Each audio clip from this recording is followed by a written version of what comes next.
Welcome to All Saints Church, everyone streaming online. Thank you so much for being with us. My name is Mark Chase. I'm one of the associate rectors here at All Saints. My pronouns are he, him.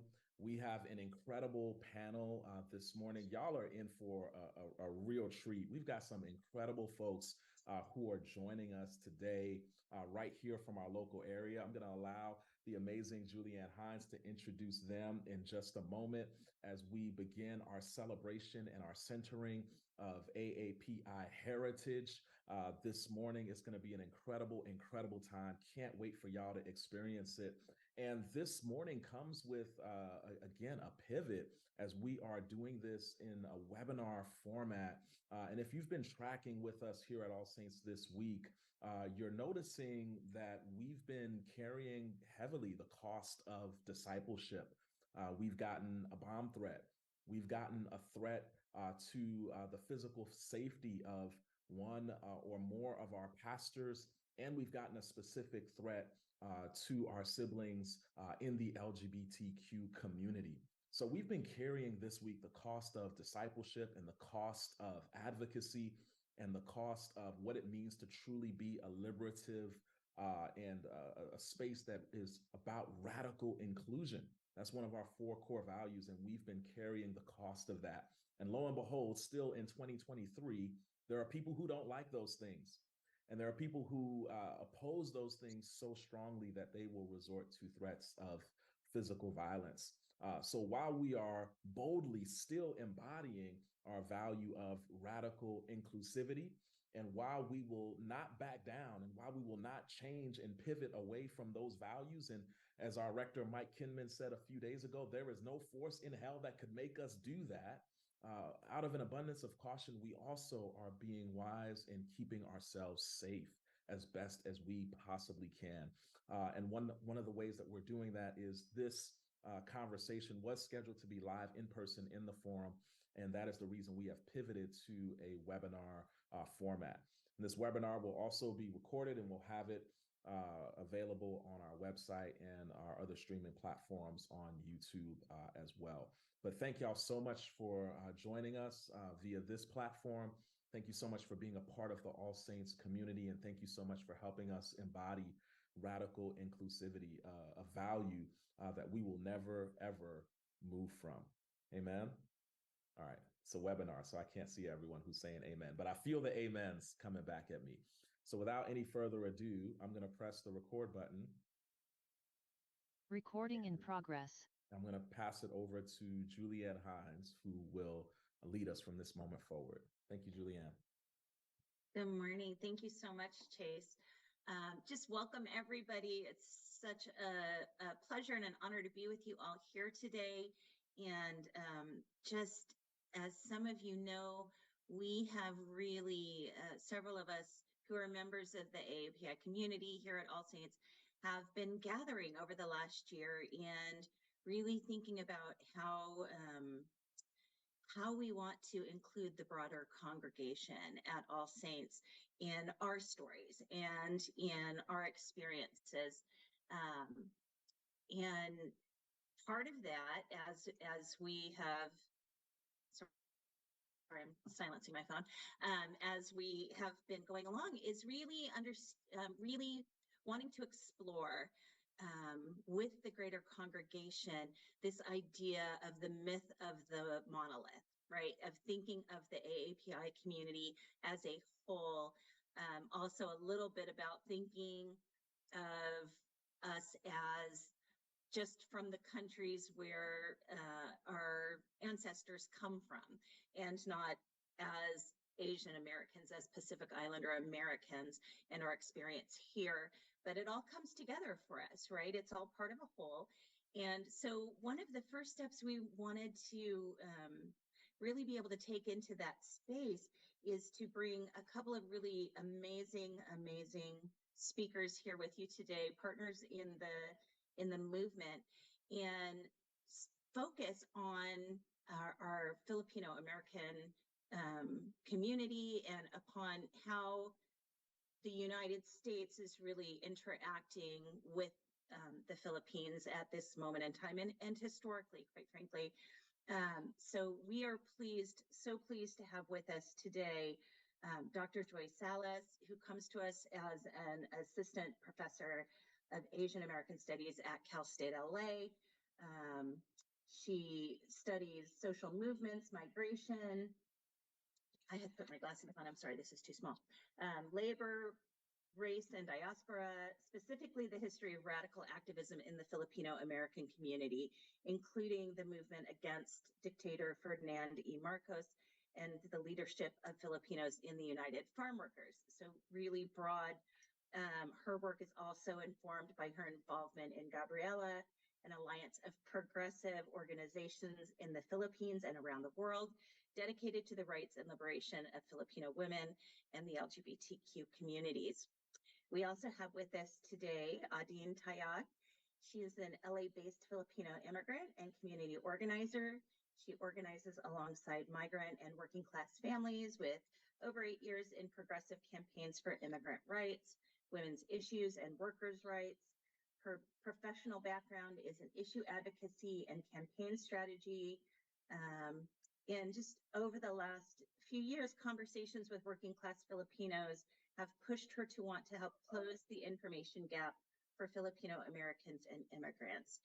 And so we're pleased to have both of them with us. So I think I want to start by asking you both to share a little bit more about yourself, about where it all started for you and what brought you into the work that you're doing today, what really led you and called you to this work. So Joy, why don't we start with you? Oh, hello, everyone. Good morning. Yeah, I first want to thank actually Bernard and Jillian for initiating this, and then also thanking Chase, Julianne, and Mike for inviting us and welcoming us here in the space. And then, yeah, hope to be there in person in a future Sunday. Maybe not in May, but maybe in June. But yeah, so anyway, thank you for the question, Julianne. For me, I think this work started through my curiosity of, where am I from? What is my history? So I teach Asian American history and I'm trained as a historian. And so my curiosity started very young because I didn't see myself in like my history classes. And I remember asking my dad, who's a history buff, what was the history of the Philippines and its relation to the United States. And I remember he told me that the Philippines used to be a territory of the US. And when he told me that, it really blew my mind because at the time, I really, I guess, fell for this myth that the U.S. is a, welcomes immigrants and it's a democratic safe hold for people across the world. But, similar to, I guess, last week's topic of, the forum, telling the whole story, I didn't, that myth doesn't really tell the whole story. And so when I heard, or when I learned that the U.S. colonized the Philippines, I was really struck and surprised and I wanted to learn more. And so that's what initiated my curiosity. And like in my studies, when I began to learn more about, Filipino Americans, I learned more about their activism, both here in the US and also in the Philippines. And also the importance of connecting those two because they're not separate from one another. And so when I was studying for my dissertation, I was studying the martial law period under Ferdinand Marcos, who was a dictator in the 60s to the 80s. And I was interviewing a lot of veterans from that movement. And at the same time, I was meeting young people who were also interested in learning about it and doing something in the community to address issues that we are facing. And so I realized that what I was studying was not just in textbooks, it wasn't just in the past, but it was also in the present. So that's how I came to merge what I studied to what I do in the Filipino community. So merging study with, I guess, social action and social justice. So yeah, that's how I came to this work. That's great. Thanks so much. Dean, let me invite you into this space. Yeah, thank you, Julianne. And again, thank you to everyone. I really appreciate being here. Shout out to Bernard and Jillian. Yeah, for me, I'm actually, I was born and raised in the Philippines. I only came to the United States when I had just turned 15. So a significant part of my life was in the Philippines. I I didn't grow up well off in the Philippines. So I was already from the start surrounded by a lot of poverty and injustice and a lot of suffering. But amid that too, there's a lot of resistance. So even as a child, I would witness witness the community rise up together and protest. I was in the Philippines through 9/11, Iraq War. So I would also witness adults around me, protest U.S. war, or a war that actually dragged the Philippines along with it, if folks didn't know. Yeah, I think like the radicalization began early. I don't have a specific point of memory to start with. But when I moved here with my family, which is a common story in the Philippines, about 7,000 Filipinos are forced to leave the country due to poverty. When I got here, I also got connected to the same communities that Joy got connected to. I had previously also been part of Gabriella Women's Movement. And it was actually here, I think, where my activism really solidified, because I learned my history through an anti-imperialist lens here in the United States. So yes, that's where it all started for me. And I mean, now I'm with the Malaya movement, which began in 2018 as a response to the quote unquote drug war in the Philippines, which is really a war on poverty, in the not a war on poverty, but a war on the poor in the Philippines. So this is the present aspect of my activism. Thank you. Thank you so much. So that gives us a good sort of grounding in where you're both coming from, and just highlighting the expertise that you have in these issues. So thank you so much for that. Joy, why don't we delve a little bit deeper into what you started to kind of lift up, but let's talk about the historical overview and really about why Filipinos are here in the U.S., that interplay with Filipinos and the U.S., and a little more about the colonization, which I think is going to be enlightening for a lot of people who probably were with you and not knowing that. Yeah, so I'm excited to talk about this because I do talk about it in my Asian American history courses. And honestly, even though there's a large Asian American, and that includes Filipino American population here in LA, a lot of young people still are very much alienated from their own history and their communities. Why are they here? But that also leads to the question of like, why does California exist as a state? And so, I start the conversation about like why Asian Americans are here with, why does the United States exist? And California, right, was part of the U.S.'s manifest destiny to expand westward. And like to summarize, manifest destiny is this idea that the United States has a God-given right to expand westward, to expand overseas. So we see like the weaponization of God to fulfill kind of these selfish desires of man. And so when, you know, the US expanded westward into California, it needed cheap labor for agriculture. And so it got a lot of these laborers from overseas, from first China and then Japan and Korea. And then during that process, it passed all these anti-Asian exclusion laws, which barred them from coming. But they still needed cheap labor. So the agricultural industry would send recruiters to the Philippines to get cheap labor from people who were from the poor peasant class. So they were already used to farm work.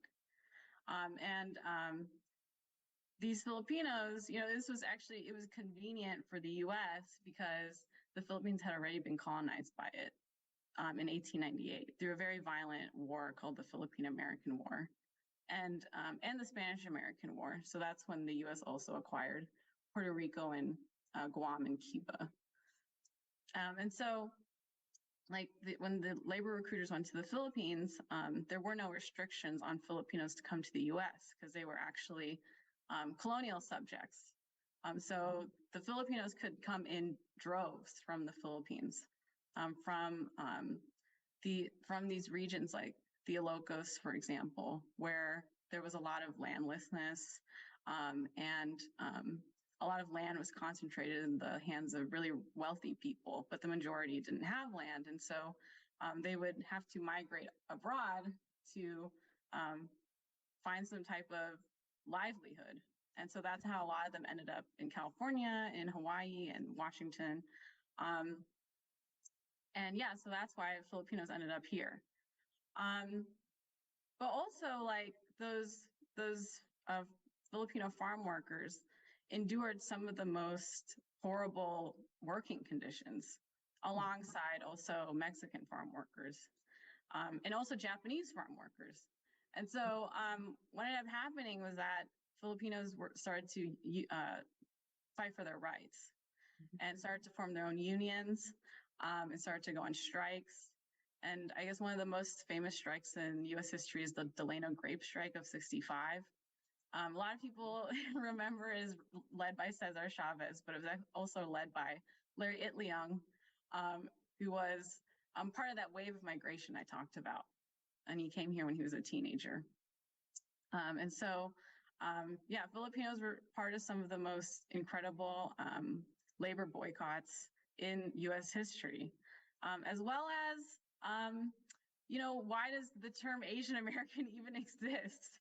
It did not exist until like the 60s with student activists who didn't want to be called like Oriental anymore or the other racial slurs. And they thought of this term Asian American as like a political term, a political identity to unite the community. And so Filipinos were part of that, creating that, I guess, new identity. And they were also part of creating Asian American studies and ethnic studies. To you know, really drive home the importance of education from the people. And so Filipino American students worked alongside other Asian American students, Native American, Chicano, and Black students in founding ethnic studies. And then at the same, this is all happening at the same time. So the grape strike, the student strikes, and then also like Ferdinand Marcos declaring martial law or military dictatorship in the Philippines. And a lot of those Filipino Americans who were already involved here through the labor movement and the student movement were also connecting what they were doing to like the labor movement and the student movement in the Philippines and seeing that they should be working together. And also showing solidarity with the movements there trying to fight dictatorship in the Philippines. And so, yeah, Marcos, like I said earlier, he was dictator until '86, and he was ousted by an urban revolution. But what really got him out of power was not just the movement in the Philippines, but also the support overseas from like the Filipinos in diaspora, as well as like the broader international community to really delegitimize Marcos's dictatorship, because he did get a lot of support from the U.S. government through military funding and economic aid. So it was really the work of, solid international solidarity and the Filipino diaspora working with their compatriots in the Philippines to really take out a dictator. So basically, just in sum, the Filipino community is very much an activist community and has a really rich history of fighting for rights and fighting for the liberation of their homeland. And a lot of people don't know that. So that's why I was very excited to be in this space to share that. Brief snippet of it. I really appreciate that. Wow, and I also just have to like shout out, it's so interesting when you bring up the Delano grape strike and how we all think Cesar Chavez, right? And not only, Larry Iliong being overshadowed in that and not told in the narrative. The other part of it really is that Dolores Huerta really was more in the beginning, and she's the one that kind of brought Cesar Chavez into that movement, but he was not sort of the central figure in that movement. It was really more like Dolores and Larry got that started. But of course, sort of icing out the women as well. So. And actually, too, Dolores Huerta started her work as a farm worker activist with Filipinos. So she was in the Filipino Union before she was in the Chicano Union. So yeah, Filipinos have this really rich history of also working with other communities here in the US. Yeah. So why do you think that is? Like, it'd be interesting to explore that a little bit in like sort of what is behind that of Filipinos reaching outside of their own community and saying like, let's partner with other, because I know some communities, it's very contentious and they sort of like, we stick to our own. But what would you say is behind that a little bit? Well, especially looking at the labor activism of Filipino farm workers, like in Hawaii and here in California, like in Hawaii, there was actually this example of Filipinos going on strike. This is in the 20s or 30s. I'm a bad historian. I don't remember the date, but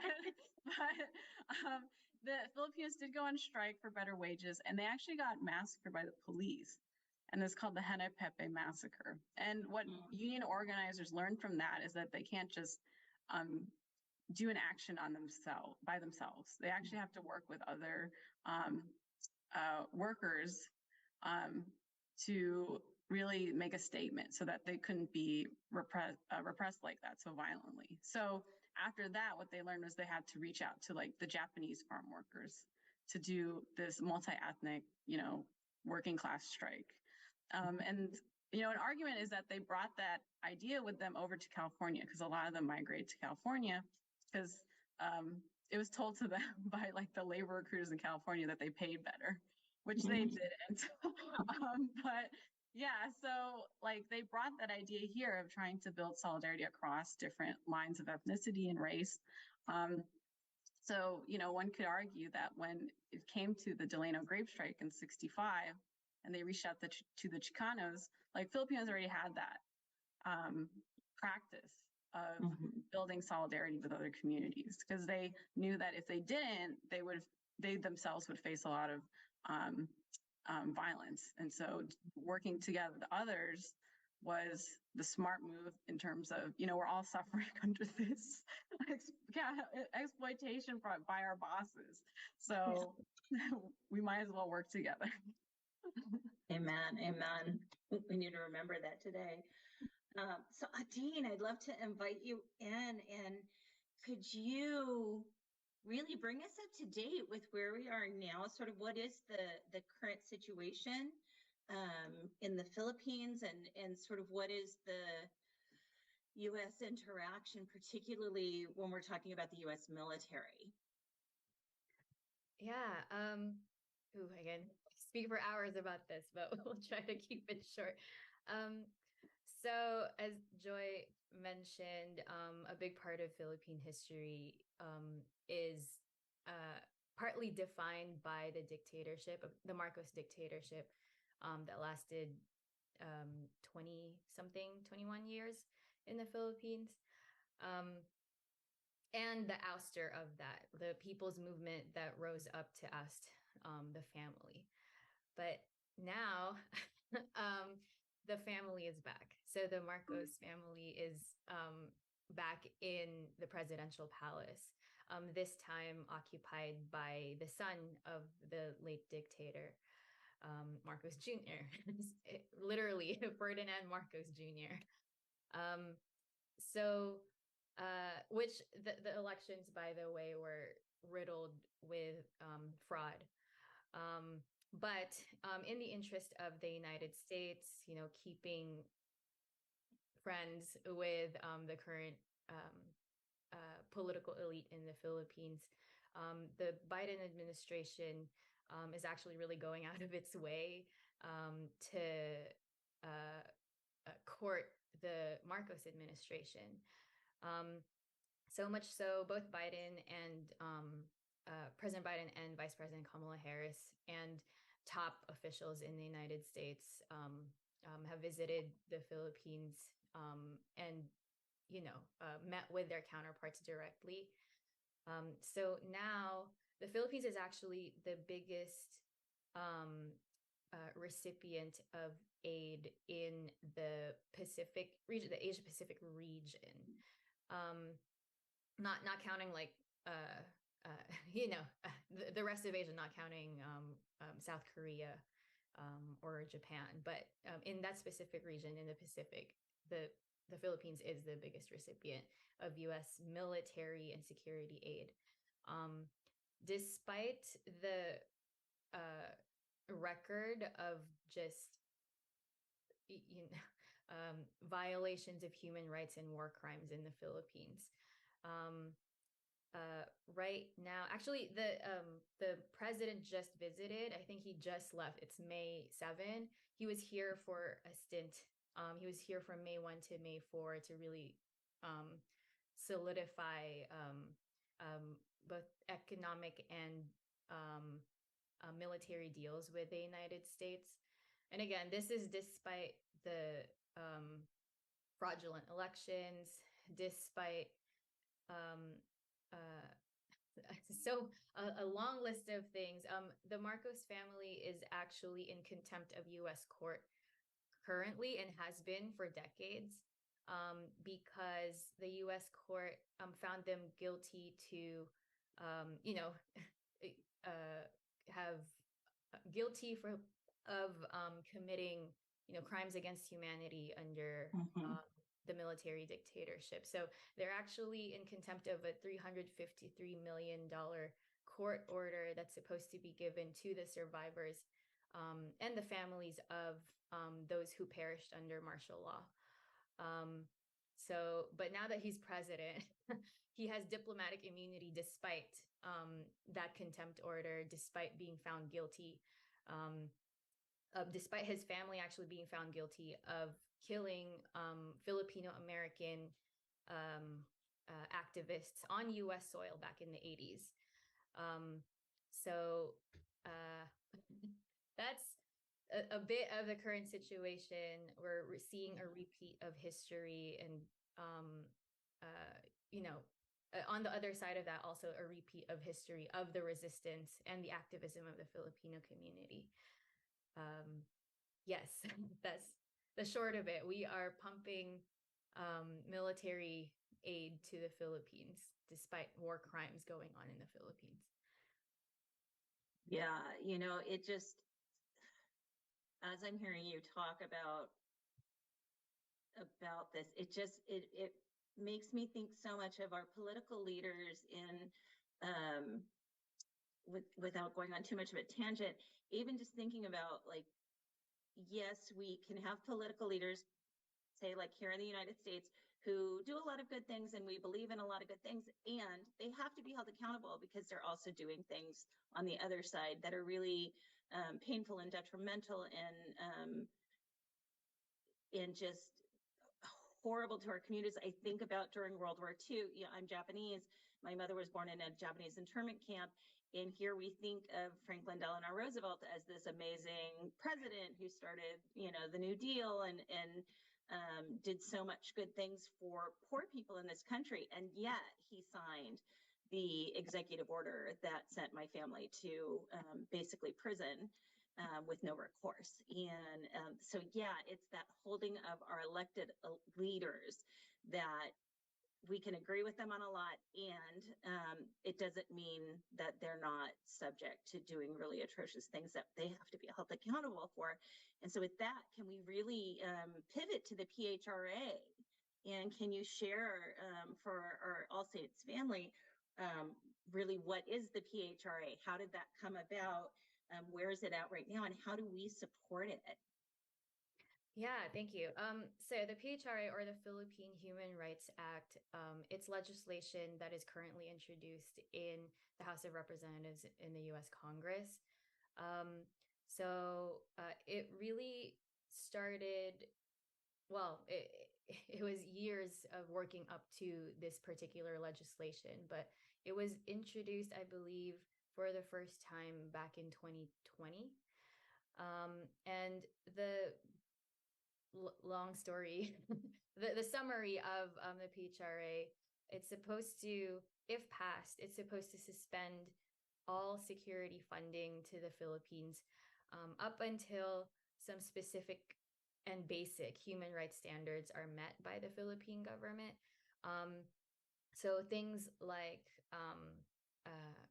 compliance with investigations into the Philippine government's human rights record, and ensuring that the killings of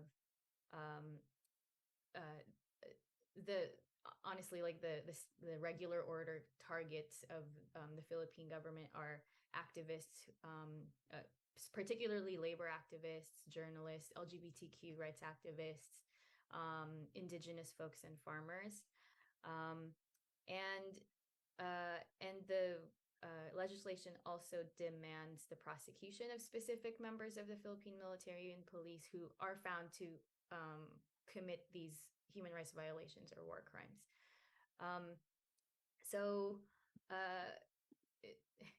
Again, it is here in the United States. It's currently in Congress. One specific thing is we do want it to go obviously like further into the legislative process. So for example, for All Saints, the parish falls under Representative Judy Chu in Congress, who had actually previously been a co-sponsor of one of the early co-sponsors of the Philippine Human Rights Act, but currently is not. And that's due to a couple of things. I think one, due to lack of pressure from her constituents this time around, as opposed to back in 2020.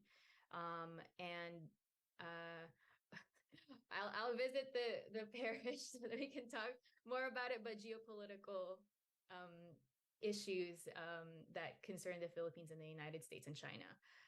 So that's another topic. But right now, like the biggest supporters of the PHRA are actually unions and churches in the United States. And it's really come this far because of our allies in labor and in faith. So there's a bunch of things that can be done. And honestly, like even without specific steps that have been achieved through Congress, just the campaign for the PHRA has very concrete impact on the course of like order in the Philippines. The Philippine government reacts every time someone mentions the PHRA, and you can see the pressure on the Philippine government through this legislation. But just to be more specific, so right now we are looking for more endorsers of the bill. So we are looking towards folks in solidarity. Again, our biggest supporters have been labor unions and people of faith. So we're looking for folks to join the campaign to pass the PHRA, Philippine Human Rights Act, through Congress. And there's many things to be done on that front. Becoming an endorser means lobbying Congress, making public statements of support, and maybe holding community presentations exactly like this. So folks don't even know, but y'all are already pushing for the PHRA with this webinar. And for individuals, if we're asking for folks to become full or affiliate members of the Malaya movement, which me and Joy and Bernard and Jillian are part of. It's really been the Malaya members who are at the forefront of pushing the PHRA, along with some of our other allies. But yeah, those are probably like the main things. Gaining more public and loud support for the bill, and also against the atrocious things that are happening in the Philippines, that are unfortunately backed or even funded by the United States government. And finally, all of this is definitely grassroots, all volunteer. So we will not say no to donations to support human rights efforts in the Philippines. I'm not sure if maybe I could type it up, but the link to that is tinyurl.com/donate-malaya, MALAYA. Maybe I'll put it in the chat. Yeah, I don't think, because it's a webinar, the chat unfortunately doesn't go out to the wider audience. But so I want to respond to that in a second, but I also want to let you all know that are watching on the webinar, if you have questions for Joy and for Adine, you can type them into the Q&A and we can make sure we get those answered. But yeah, I think a couple things we can do is we can post some of this information on our social media, and can you say the tiny URL one more time? Because we're gonna post the recording on our website as well. Yes, tinyurl.com/donate-malaya, and Malaya is spelled M as in mom, ALAYA. Great. And then also for those of you online, well, I guess we're all online, on our website, on the Streaming Now page, you can go down to the action for the day, and there's a link to more information about the PHRA. Just so everybody knows, All Saints is now signed on as an endorser of the PHRA. So here's our first action, having both of you here to talk about the PHRA. So yeah, folks can sign on there. So I'm really interested in, I know you guys were going to come and have the PHRA petition, which we couldn't do today. We're going to invite you back sometime, maybe next month, so that at the action table, which all of you All Saintsers know about, the action table, we can have that petition. Where is that petition going to? Tell me more about the petition. Yeah, so if folks actually go to humanrightsph.org, I'll type it up sometime. Yeah. There is y'all can see the list of endorsers of the Philippine Human Rights Act. So the petition, it's more of a a sponsors list. Folks who are endorsed or sponsored of the Philippine Human Rights Act. It's really powerful to have that list of who actually supports this legislation and who wants it passed through Congress. So it's actually been used multiple times over and over with our conversations with Congress members.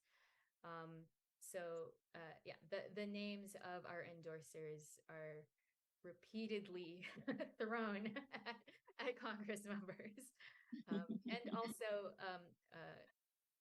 also used, of course, to encourage other other would-be endorsers to hop onto the campaign.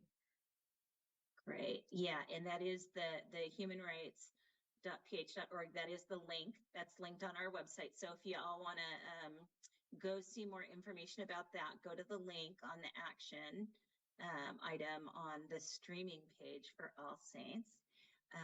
And I know we'll definitely want to be having some, oh, there we go. Yeah, humanrightsph.org. There we go. Definitely want to be having some conversations with maybe Congresswoman Chu, and we're also represented nearby by Congressman Schiff, and Congressman Jimmy Gomez is not too far away. I know a lot of our church members are in Jimmy's district. Yeah, so we definitely would want to get the word out to those folks that All Saints is now an endorser of the PHRA. And then if folks want to send individual letters, it does sound like maybe previously the Congresswoman had some pressure to be a co-author. And so maybe we need to do a little write-in campaign and encourage her to be a co-author of the PHRA again. Yeah. So I'm checking the time. We've got about 5 more minutes. So folks, if you have questions, type them in now. So what do you see as being the next step for the PHRA? Where do you see where is it in the legislative process right now? Yeah, and I also see that Chase has a question in the chat. There we go. But right now, I mean, it's currently introduced in the House, like I said. The next step is for it to have enough co-sponsors that it would be considered under the House Foreign Affairs Committee. Those are actually some of our main top-tier targets is for folks in the Foreign Affairs Committee to sign on to the bill. So that's where it is in the process. Yeah, and you know, even if Congress members who aren't part of the Foreign Affairs Committee are signed on, that is also definitely pressure for the legislation to move forward. Great. So we do have a question. In addition to the U.S. government, are there any companies or non-government agencies that you're aware of who are supporting human rights abuses in the Philippines? Yeah. So maybe some things, companies, for example, that are directly like, you know, within even, or it's a little complicated, but I mean, obviously folks like Boeing, you know, the defense companies are absolutely sending weapons to the Philippines. To be used by security forces there, again, like who are repeatedly found to be the perpetrators of human rights violations and war crimes in the Philippines. The thing though is, this is a very good question. Practically all business that's conducted in the Philippines touches on or is there's some perpetration of human rights violations there. So for example, even things like Dole, like the Dole plantation in the Philippines is huge. Businesses like that in the Philippines actually make use of collaborate with the government to make use of paramilitary or military forces to protect their interests. So what happens in specifically the case of Dole, farmers who unarmed, you know, peasant class in the Philippines who are just trying to unionize, trying to raise their wage above, you know, $1.50 a day in the Philippines, will be faced with state violence because the Philippine state does very much violently protect foreign businesses in the Philippines. And foreign businesses in the Philippines are in the Philippines because the Philippines is cheap, barely any labor protections, yeah, barely any labor protections. Can you Oh, add things to like that? IBM. And IBM. Oh, yeah, can I add to that with Dole? Yeah, I mean, Dole has a really like horrible like history of sponsoring colonization. Like Dole was one of the families that overthrew the Hawaiian Kingdom in 1893. Dole was also one of the companies that recruited farm workers from the Philippines to work on its plantations. So it's like it's kind of like full circle with Dole and exploiting like Filipino people. So yeah. Which I'm sure a lot of people, they just think, oh, they're the, Dole Whip at Disneyland. But all right. Well, I know we are getting, Dole divestment would help. Yes. I know we've got about 15 minutes till church starts, so we've got to wrap it up here. But a couple of things I want to touch on real quick again is just remind everybody, tinyurl.com/donate Malaya, Malaya. That's one way our pocketbooks can be backing up our activism, and then just be on the lookout for us to be tabling sometime over the next month or so. Next couple of months, we'll be asking y'all to sign on to this petition. But I just want to thank both of you, Joy and Adine. Thank you so much for being here and just blessing us with your wisdom and with your knowledge and your expertise. We appreciate you so much, and we look forward to having you in person when it is safe to do so at church. And just thank you for all of you. We've got church soon, so stay tuned. It'll be live streaming on the website, on Facebook. We'll be looking for you there, and more to come as we continue to honor and celebrate Asian American Pacific Islander heritage.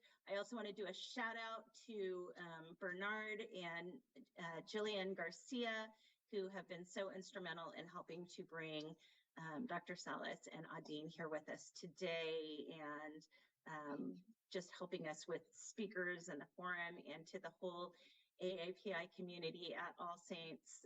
Much love, and as we continue to celebrate and honor and explore the myth of the monolith in the Asian American Pacific Islander community. So have a blessed Sunday. Got a hand raised. Oh, yeah, just people saying Dole is horrible. Yes. Agreement. Thank you so much, Julianne. Before we close this, just wanted to say thank you, and thank you to everyone here. Yes, thank you. I'm really looking forward to working more with All Saints. Absolutely. Looking forward to it. All right. Thank you all so much. Stopped. Chase, I don't know how to get us out of the webinar. I'll just end it. Oh, okay. Thank y'all so much. Thank you, Chase. Thank you, Joy. Thank you. Thank you, Adine. See you soon. Service. That's a great forum. Great. Thank you, Bernard. Bernard, you have to end it. I have to end it? Okay. You have to end it. All right, I'll end it now. Bye, all.